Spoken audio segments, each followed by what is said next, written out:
बिस्मिल्लाहिर्रहमानिर्रहीम। चिड़िया की नसीहत। एक शख्स ने चिड़िया पकड़ने के लिए जाल बिछाया। एक चिड़िया उसमें फंस गई तो शिकारी ने उसे पकड़ लिया। तो चिड़िया ने उसे कहा, अ इंसान, तूने कई बकरे, हिरण और मुर्ग वगैरह खाए हैं। इन चीज़ों के मुकाबले में मेरी क्या हकीकत है? जरा सा गोश्त मेरे जिस्म में है, इससे तुम्हारा क्या होगा? इसमें तो तेरा पेट भी नहीं भरेगा। लेकिन तुम मुझे आज़ाद कर दो तो मैं तुम्हें 3 नसीहतें करूँगी जिन पर अमल करना तुम्हारे लिए फ़ायदा होगा। उनमें से एक नसीहत मैं अभी करूँगी, दूसरी जब तुम मुझे छोड़ दोगे तभी करूँगी, और जब मैं पेड़ पर जा बैठूंगी तभी तीसरी नसीहत करूँगी। शिकारी के दिल में हुआ कि ना जाने चिड़िया क्या नसीहत करेगी।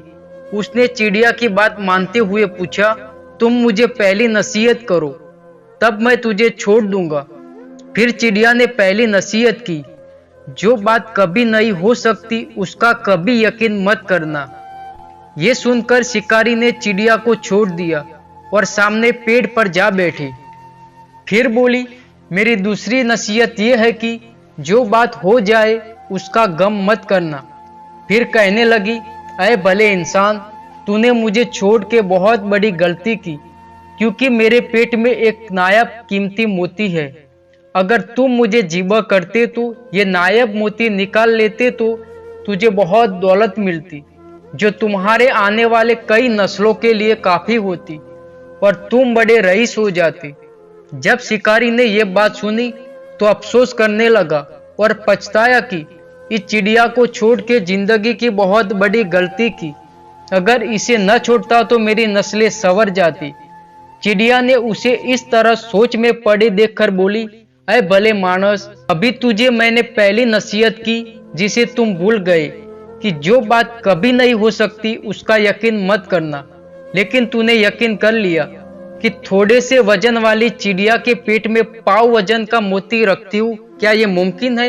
मैंने दूसरी नसीहत ये की थी कि जो बात हो जाए उसका गम मत करना, लेकिन तूने दूसरी नसीहत का भी कोई असर न लिया और अफसोस में मुब्तला हो गया।